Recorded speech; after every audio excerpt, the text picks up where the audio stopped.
Welcome to the Document Strategy Podcast, a free and independent podcast dedicated to the promotion of document strategy design worldwide.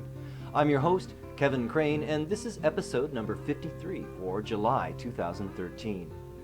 If you're like me and you have teenage kids at home, especially boys, then it's no surprise to you that the video gaming industry is on fire. Xbox, PlayStation, Wii, Game Boy, these are hardware products that are as big as anything out there.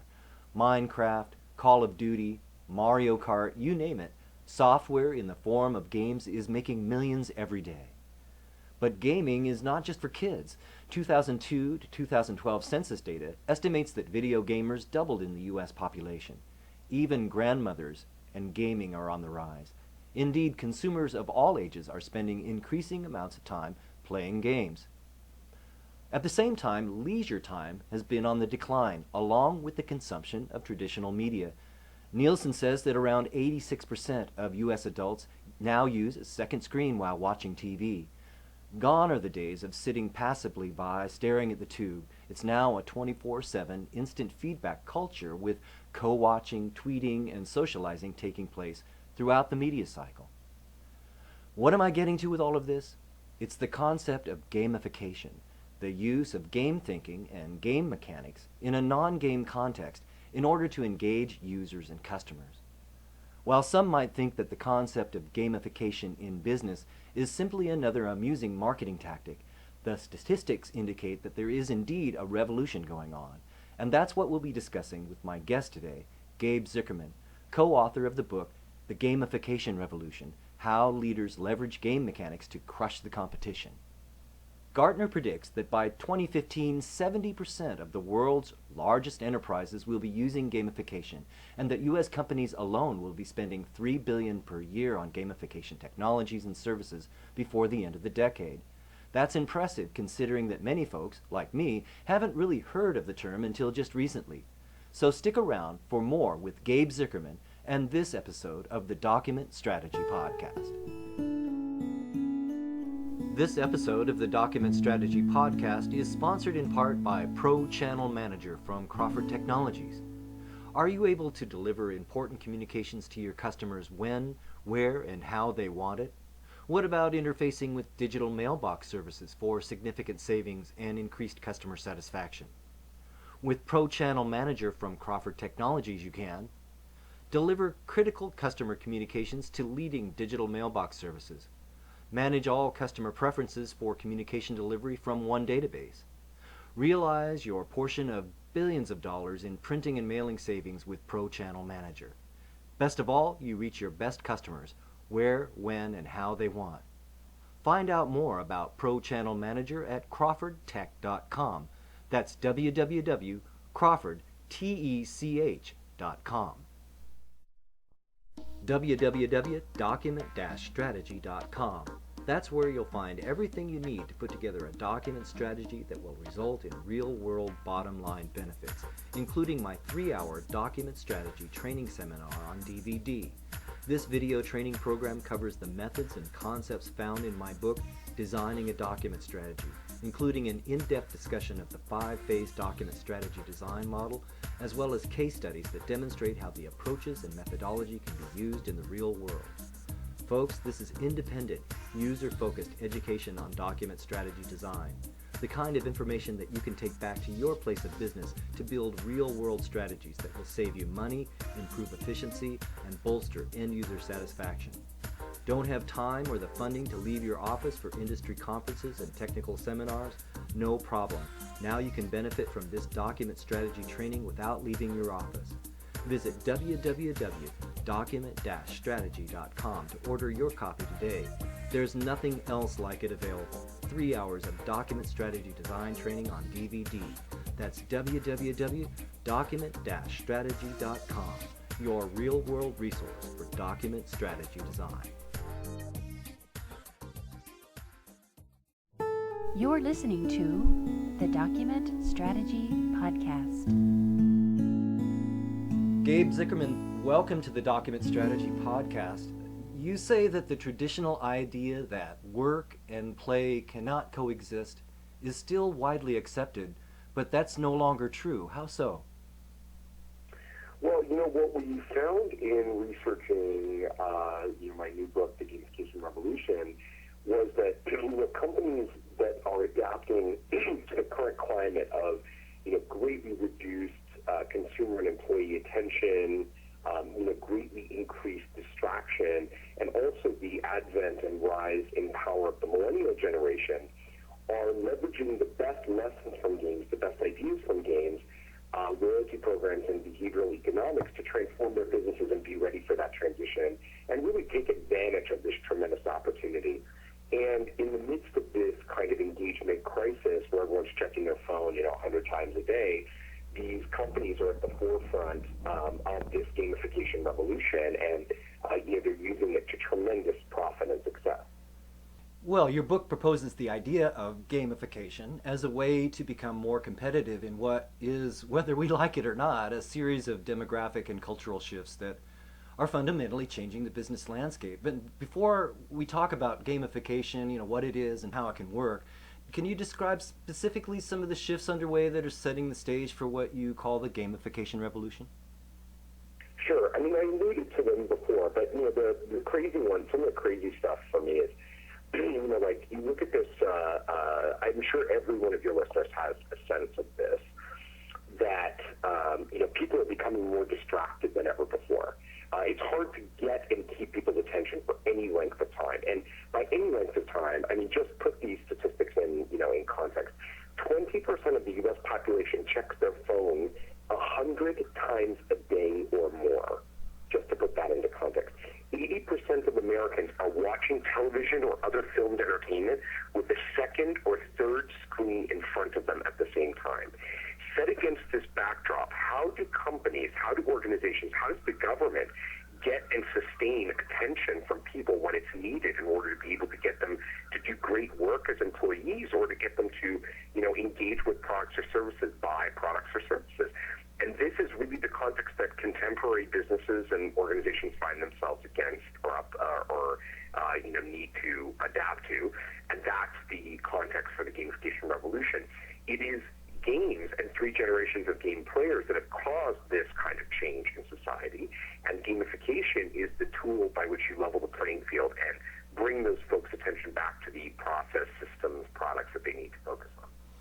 Well, certainly for businesses of all kinds, all sizes, really success depends on getting and keeping the attention of your customers. And as you say, getting and keeping that attention in the first place is becoming increasingly more difficult. And one of the things I found interesting in your book was that you point out that ironically, the one industry that seems to be immune from this consumer attention deficit, if you will, is the video gaming industry. And while video games might seem to some like a part of the problem, they are in fact the one place where consumers are increasingly engaged and connected. Can you give an example of how that is? Well, probably most people are very familiar with the case study of Zynga, which is a social gaming company that rose to prominence around 2010 with games like Farmville. So they've certainly demonstrated an extraordinary ability to get people to engage with their products or services in a context where most other businesses just haven't really been able to. But what's more startling and interesting, and really what we talk about in the gamification revolution, is less about games companies, because games companies, frankly, are just a prototype. It's more about how other kinds of companies can use the concepts of games to be successful. And probably the examples that people are most familiar with are startups like Foursquare, or existing companies like Nike and their Nike Plus product, both of which have utterly transformed and revolutionized their industry. So how is the spread of the gaming culture to a wider population in fact propelling us to a more game-like future? Does this really spell the end of business as usual? I wouldn't describe it as the spread of gaming culture as much as it is the spread of gaming ideas and gaming concepts. For example, the hugely popular photo sharing application Instagram is a great example of this context. So recently I was working with an auto manufacturer, came to me looking for strategic guidance, which I do in my work at the company I call Dopamine that I run. And they were confronted with the challenge that for the first time in history, American teens don't want to drive anymore. So this is the first time since the introduction of the automobile, the desire to drive among teens is on the decline. And there's a number of reasons that came up in the research for why that was, including declining, interest in spending money, increased awareness of environmental conditions. But the real reason is that drivers are not allowed to text or be on Instagram behind the wheel of a car, and for good reason. But this is the reason why American teens are largely abandoning their desire to drive, because they cannot be on Instagram or text while they're behind the wheel of a car. And when you look at applications like Instagram and you peel back the covers on them, I think you see very quickly how they learned from and designed using ideas from games. There are these huge scoreboards. There are positive feedback loops that are directly from games. And so in effect, rather than being about the culture playing games all the time, it's about how game concepts are infiltrating the culture at every level that are producing this sort of distraction economy, that are producing this change in the way that we interact with systems. And what that means is any company that wants to be successful with this next generation of consumers, and increasingly with today's even older consumers, needs to understand the core principles of gamification to be successful, full stop. I'm speaking with Gabe Zichermann, co-author of The Gamification Revolution, How Leaders Leverage Game Mechanics to Crush the Competition. And when we get back, I'm going to ask Gabe just that. How are industry leaders using gamification, a combination of game design, loyalty programs, and behavioral economics? We'll talk about the techniques used, so stick around. We'll be right back with this episode of the Document Strategy Podcast. Do you have great ideas but need expert writing skills to make them leap from the page? Do you have a great product or service that needs better exposure to new customers, potential partners, or the media? Craine Communications Group is a custom writing and communications agency focused on the document processing and information management industries, expert writing and editing, audio success stories and custom podcasts, and dependable and professional customer service. Contact us today at www.crainegroup.com. That's Craine, C-R-A-I-N-E, crainegroup.com. This episode of the Document Strategy Podcast is sponsored in part by Pro Production Manager from Crawford Technologies. In today's economically challenging business environment, every company must do more with less. But how do you effectively manage your workflow in a manual environment without tracking and reporting? With Pro Production Manager from Crawford Technologies, you can implement end-to-end workflow management and reporting. Find the solution that fits best for your environment with a modular design approach. Get more from your current equipment investment by integrating, not replacing. Best of all, you manage workflow from data to doorstep and back again. Find out more about Pro Production Manager at crawfordtech.com. That's www.crawfordtech.com. You're listening to the Document Strategy Podcast. Welcome back. I'm speaking with Gabe Zichermann, co-author of The Gamification Revolution, How Leaders Leverage Game Mechanics to Crush the Competition.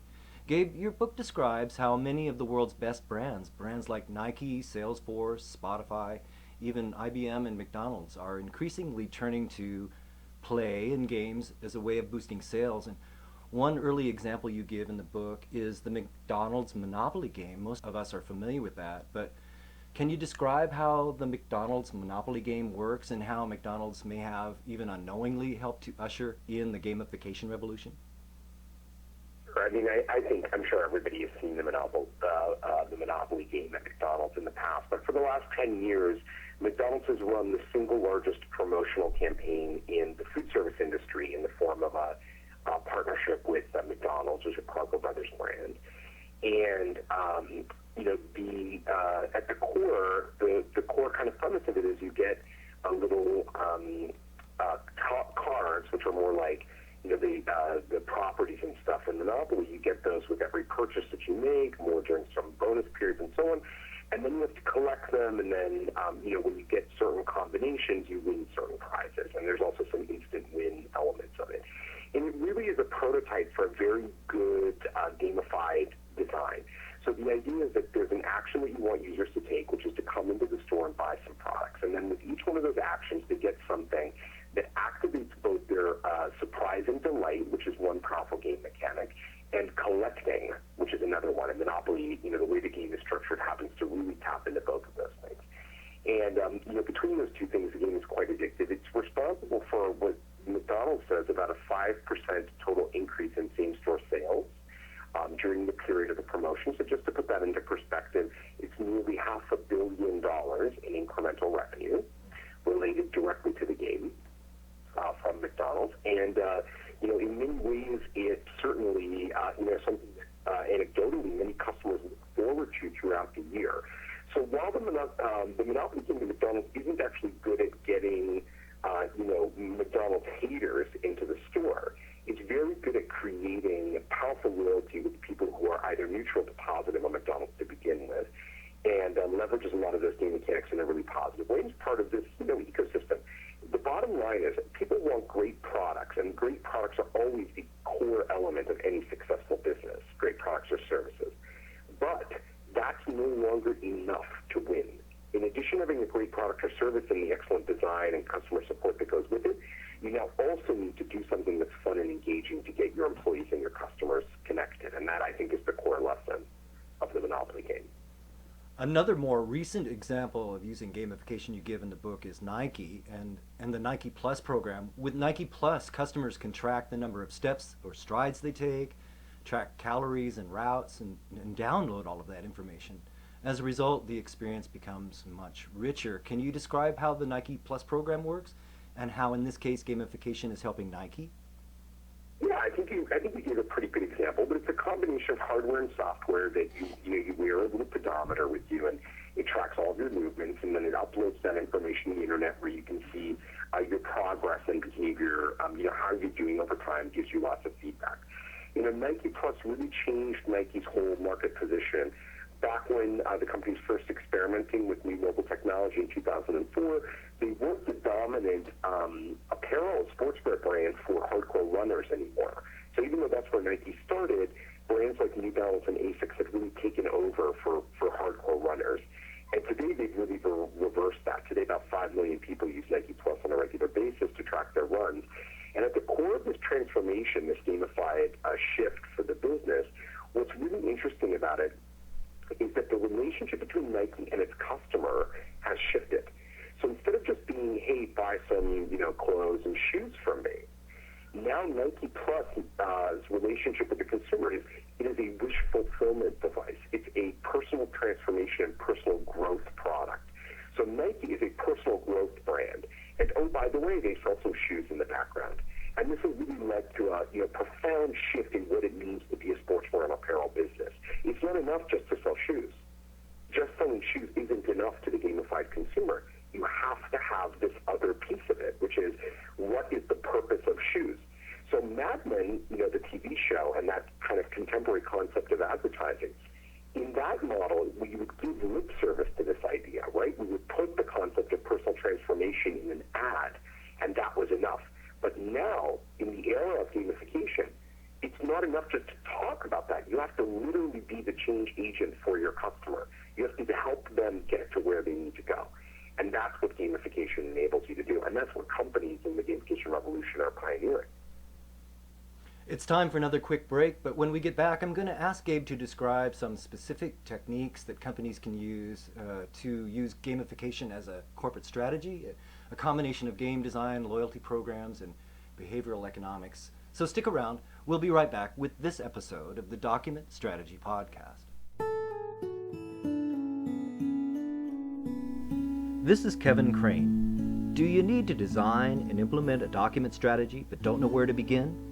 What's the process that you should follow for an effective strategy? How can you select the right technologies and solutions for your particular situation? How can you sell your strategy and get support for your efforts from executive decision makers and coworkers? I invite you to visit www.document-strategy.com for more information about my Designing a Document Strategy book, workbook, and training seminar on DVD. That's www.document-strategy.com, your real-world resource for document strategy design. You're listening to the Document Strategy Podcast. Welcome back. I'm with Gabe Zichermann, co-author of The Gamification Revolution. In your book, you make a real compelling case for gamification as a corporate strategy using game design, loyalty programs, and behavioral economics in conjunction. Can you describe a bit more about how that works and how companies can begin to leverage gamification? Well, the process for gamifying your product, service, or idea really is the same from business to business. There's a kind of common methodology that we talk about in the Gamification Revolution, and further online at gamification.co. If you're interested in figuring out how to take advantage of it, you can go online to gamification.co and join a certification program and actually learn how to apply gamification methodology to your product, service, to business, no matter how big or small. At the core of it is understanding that methodology, a repeatable process for how to gamify something. But the solution, what it looks like when it's actually implemented, is going to be radically different depending on what kind of business you have. So if, for example, you're running, a printing company, your gamification solution may look completely different if you're, from somebody who's running a cafe. And similarly, whether you're talking to your consumers or to your employees, you again are going to need a slightly different approach. And these approaches can be highly technical or they can be very basic. That's really not, the level of investment is really not the determiner of success. The determiner of success is combining a proven gamification methodology with knowledge of the product, service, market, and customer. And that's what we found in looking at all these cases. For many of us in the document and customer communications industry, it's all about customer engagement. And you say that no matter how good the design of your initial customer engagement process, at some point, users or customers will lose interest. In your book, you caution strongly that once users lose interest, it's hard to get them back. One way to overcome that is by using a process in your book for sustaining long-term engagement. Can you talk a little bit about that process and how we might use that to better engage our customers long-term? Well, I think you made the point kind of very clearly. No game is fun forever. No program is great forever. I mean, many people can probably relate to the idea of, their loyalty programs that they're in, like United Mileage Plus or, American Express membership rewards. It's pretty cool at the beginning, and then over time it tends to get sort of dull. And I think that's one of the key lessons with gamification. It's early days. We've gone from next to nothing to, $3 billion business by 2016. So it's, just about 6 years of growth there. And, there's a relatively big growth opportunity, but nonetheless, the truth is you can't make something fun forever. So in order to make gamification really work in the long term, you have to bring a process-oriented view. It's not a product, it's a process. And that process means you've got to continuously iterate. Look at where your customers or employees are at in their growth. What are they finding interesting now? What do you think they'll need to keep moving forward in the future? And you've got to keep leaning in on that. And I think for folks involved, particularly folks involved in the kind of direct communications industry, I think the upside of that is, you're also part of a process-oriented system. So there's opportunities to create alignment there and make those connections long-term between the consumer and the company. Gabe Zichermann, it's been great speaking with you today. Your book, The Gamification Revolution, How Leaders Leverage Game Mechanics to Crush the Competition, is available everywhere. You're also the CEO of Gamification.co and Dopamine. How can folks connect with you if they'd like to reach you or if they'd like to learn more? Yeah, well, I'm super easy to find. You can find me on Twitter at GZICHERM, or just type my name into Google. It's Gabe Zichermann, and you'll immediately find me. And if you're interested in the Gamification Revolution, check out GAMREV.com, so like GameRev.com, where we have a gamified reading application to go along with the book, which is the first one ever created. So you can share it with your colleagues, work group of friends, and unlock special achievements as you progress through. It'll give your listeners a kind of idea of what we're talking about when we talk about gamification. Gabe, thanks so much for being a guest today on the Document Strategy Podcast. Thank you. That'll do it for this episode of the Document Strategy Podcast. Join us next time when we continue to explore methods, technologies, and techniques to design real-world strategies with bottom-line benefits. I'm your host, Kevin Craine. Thanks for listening. Document-strategy.com, your real-world resource for document strategy design.